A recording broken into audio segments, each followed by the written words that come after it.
Olá pessoal, eu sou Newton Gomes da CPA Informações Empresariais. Bom, a gente nesse vídeo vai continuar comentando a respeito da reforma tributária. Claro, nós temos falado muito sobre isso, estamos aguardando aí que aconteça alguma coisa. Mas deixa eu contar um detalhe um pouco importante a partir deste vídeo, que é o seguinte. Nós temos falado muito a respeito da reforma tributária em teoria, né? Falamos da PEC, falamos dos projetos, falamos, enfim, tudo em teoria. Agora nós resolvemos analisar um pouco a prática, isto é, colocar um pouco essas ideias que estão nas várias propostas na prática, para a gente entender melhor a mecânica, como isso vai funcionar, tal, né? Então, uma das perguntas iniciais que se faz é o seguinte: bom, supondo que a reforma tributária seja aprovada num dia qualquer aí, quais são as consequências para a minha empresa ou para a empresa da qual eu tomo conta, né? Da qual sou contador, sou administrador, enfim, quais são essas consequências? E talvez a situação inicial seria e como enquadrar uma empresa do lucro real, veja, tributada pelo lucro real no imposto de renda, como enquadrar essa empresa, por exemplo, num projeto de reforma tributária. Então, o que nós fizemos aqui? Nós pegamos uma proposta e vamos tentar enquadrar uma empresa do lucro real nessa proposta, né? Aqui ao meu lado, a Júlia Gomes. Oi, pessoal! Bom, nos últimos 2 anos, nós tivemos mais de 30 propostas de reformas tributárias apresentadas. E entre essas 30, nós temos 3 que são os maiores destaques.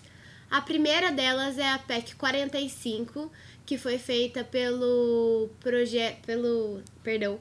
Centro de Cidadania Fiscal, elaborada pelo Bernard Api, que atualmente está tramitando na Câmara dos Deputados. A segunda é a PEC 110, que é um projeto feito pelo ex-deputado Luiz Carlos Rauli, que tramita atualmente no Senado Federal. E a terceira é a proposta do governo federal, que apenas tem alguns detalhes, ainda não foi anunciada o texto completo. E aqui ao meu lado... Opa! Então, pessoal, vamos fazer o seguinte. Nós vamos formular um exemplo prático, hipotético, claro, nós temos que trabalhar tudo em hipótese, mas formular um exemplo prático hipotético de enquadramento na prática de uma empresa do lucro real na PEC 45. O que é a PEC 45? É aquela que nos parece que é a proposta de emenda constitucional que tem mais chance de ser aprovada, né? Pelo menos as manifestações dos parlamentares, dos políticos, dos empresários, das entidades de maneira geral, todo mundo tem uma simpatia pela PEC 45, aquela elaborada lá pela equipe do Bernardo Epi. Então nós vamos fazer o seguinte, nós vamos supor que a PEC 45 ela venha a ser aprovada um dia qualquer, né? Provavelmente no ano que vem, em 2020, em alguma data, né? Então, como existem várias propostas, nós vamos imaginar que a PEC 45, exatamente como está hoje, como foi apresentada, ela foi aprovada. E aí vem a questão, poxa, minha empresa é do lucro real, ou pelo menos eu cuido de uma empresa do lucro real. E agora? Quais são as consequências dessa PEC 45, dessa reforma tributária, na empresa do lucro real? É exatamente isto que nós teremos que captar. Nós temos que dar uma visão prática a respeito disso, né? Então, para fazer isso, nós vamos fazer um cenário, digamos, antes da reforma, que seria agora, antes de correr alguma coisa, e depois da reforma, depois que a PEC estiver aprovada, sancionada, publicada no Diário Oficial. Basicamente é isso, né? Então nós elaboramos um roteirinho antes e depois um roteirinho depois e vamos conversar sobre isso. Podemos começar aí com o antes da reforma tributária, pela PEC 45 antes dela e, evidentemente, na situação atual, nos vários tributos que compõem o objeto aí dessa reforma. Não é mesmo, Julia? Isso aí. Bom, o primeiro ponto é referente ao IPI, que se a pessoa jurídica estiver sujeita ao IPI, a tributação será de acordo com a TIP. Muito bem, então, claro, nós estamos imaginando que a nossa cobaia, vamos chamar assim, é uma empresa do lucro real, né? Normalmente o lucro real são empresas maiores, tal. Bom, então eu estou imaginando que essa empresa pode ser uma indústria. E como é indústria, está sujeita ao IPI. Então, antes da reforma, o que ela está fazendo? Bom, ela está pagando o IPI de acordo com a TIP, né, com a tabela de incidência, de acordo com o regulamento do IPI, de acordo com a lei que está em vigor hoje. Então, a primeira hipótese é uma empresa do lucro real, sujeita ao IPI, está pagando normalmente dentro das regras legais vigentes atualmente. Bom, vamos para o segundo tributo que estará certamente envolvido nisso em decorrência da PEC 45. Segundo ponto é o PIS não cumulativo, que é de 1,65% com direito a créditos. Exatamente, como a empresa do lucro real, ela certamente está pagando o PIS não cumulativo, né? Lembra que o cumulativo é só para o lucro presumido, então como é lucro real não cumulativo. E ela paga, como nós sabemos, 1,65% de PIS, calcula, só que ela pode tomar os créditos anteriores, né?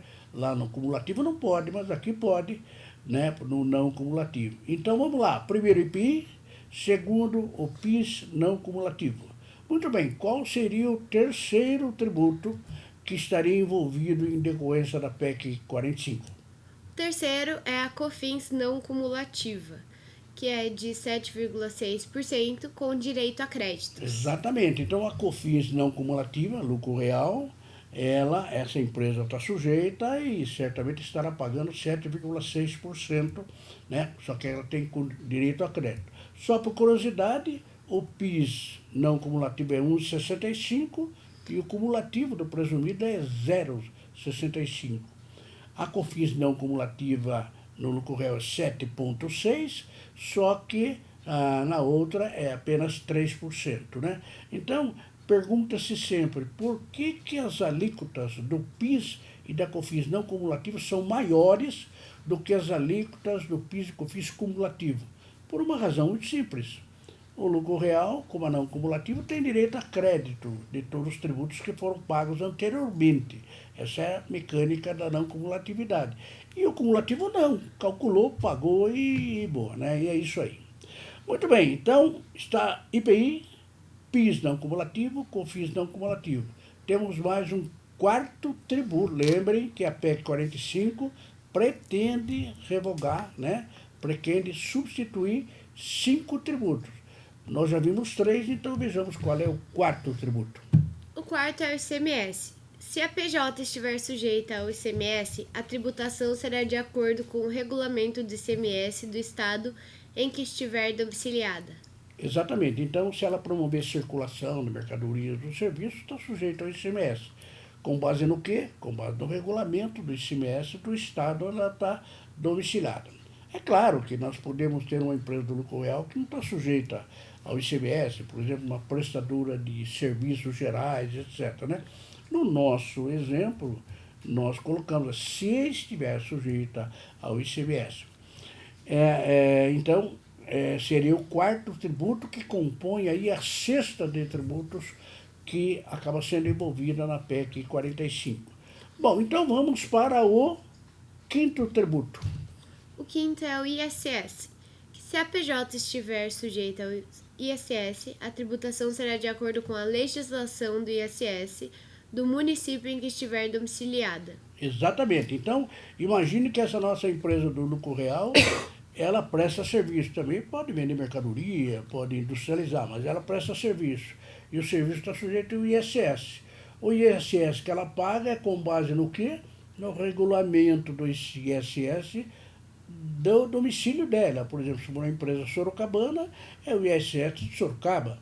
Se for uma empresa de São Roque, é o ISS de São Roque, né? Então, atualmente, se essa empresa estiver sujeita ao ISS, certamente estará pagando o imposto sobre serviços com base na legislação vigente para ela.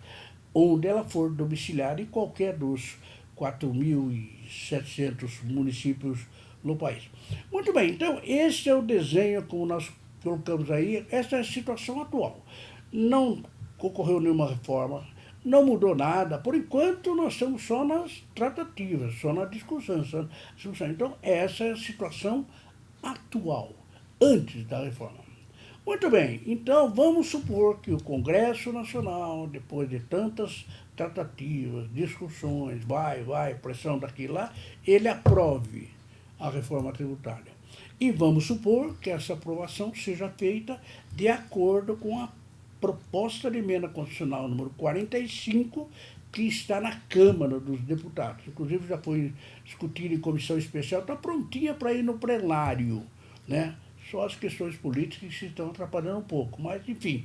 Vamos imaginar que a PEC 45 seja aprovada na Câmara, depois seja aprovada no Senado e depois ela seja sancionada, promulgada e publicada no Diário Oficial. Muito bem, aí vem outro tempo, outro mundo, que é o depois da reforma. E o que vai acontecer depois da reforma, Júlia? Bom, depois da reforma da PEC 45, o IBS será a soma do IPI, PIS, COFINS, ICMS e ISS, que são todos os tributos que serão revogados. E a alíquota estimada é de 25%. Exatamente. Então, o IBS, Imposto sobre Bens e Serviços, que é o IVA, né? Ele vai substituir o IPI, o PIS, a COFINS, o ICMS e o ISS, né? Na PEC 45, claro. Então, os 5 tributos que nós estamos falando vira um só, que é o IBS, ou leia-se IVA. E qual é a alíquota estimada para esse IVA? Está se falando aí, né, em 25%, que seria a soma do IPI, mais o PIS, mais a COFINS, mais o ICMS, mais o ISS, né? Fala-se em 25%, claro que a discussão política pode levar para tudo lá. Porém, a PEC 45, além do IVA, ela também prevê a criação de um novo imposto que nós não temos. Que imposto é esse, Júlia? Bom, o imposto que está previsto é o imposto seletivo, que, se for o caso, será sobre cigarros e bebidas alcoólicas. Exatamente. Na previsão da PEC 45 é só bebidas e cigarros. São produtos que têm alguma externalidade negativa, faz mal para a saúde, faz mal para a sociedade. Então, além de pagar o IBS, que é o IVA, vai ser obrigado a pagar o imposto seletivo. Esse imposto seletivo ele existe em todos os países do mundo que tem o IVA. Quer dizer, é um casalzinho, né? Onde vai o IVA, vai o seletivo atrás. Só que o IVA se aplica a mais de 1 milhão de potes entre produtos, serviços, etc., enquanto que o seletivo, 2, 3, 5, 4, vai depender das discussões políticas. Muito bem, pessoal, então esse é o antes e o depois. O que acontece é o seguinte, os autores dessa proposta, que é o CECIF, né, o Centro de Cidadania Fiscal, os técnicos lá, eles entendem que a situação hoje é muito complicada no Brasil e quanto a isso nós concordamos, né? Tem muito benefício fiscal, tem muitas regras próprias, etc. Tal. Então eles entendem que é necessário uma transição. Não dá para você falar hoje é sim, amanhã é assado. Não dá porque daí vai ser complicado, tem implicações econômicas, tributárias, jurídicas, etc. Né? Então, lá no projeto, na PEC 45, está previsto uma transição, isto é, um período que vai entre a aprovação da PEC, né, publicada no Diário Oficial, e a sua efetiva aplicação. Né? E essa transação, 10 anos. Né? Está previsto na PEC, 10 anos. É verdade que a outra PEC 110 ela tem apenas 5 anos. Tem gente que fala que devia ser menos, tal. Mas, enfim, lá no projeto tem 10 anos. Então, vamos dar uma histórico rapidinho o que pode acontecer. Vamos imaginar que a PEC seja aprovada, tanto na Câmara, depois no Senado, depois promulgada, publicada no Diário Oficial, entrou em vigor. O que vai acontecer? Tem uma transição entre aquela data e a outra.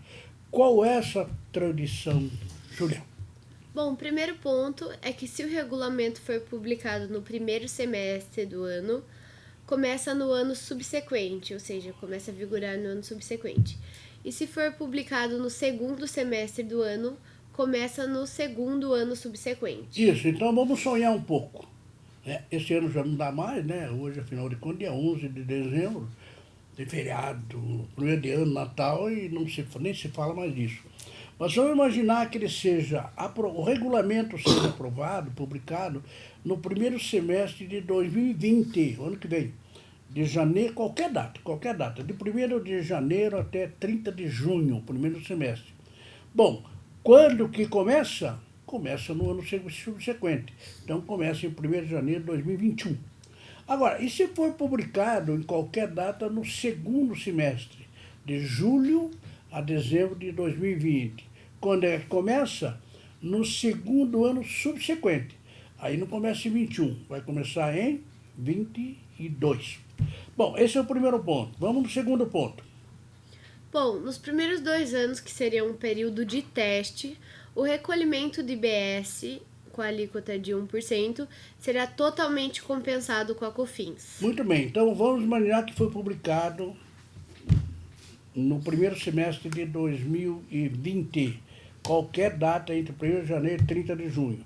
Ora, se for publicado, vai entrar em vigor em 1º de janeiro de 2021.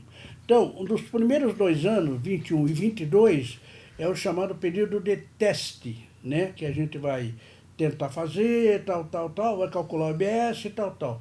E tem uma facilidade aí. A alíquota do IBS, nesse período todo, será 2 anos, né?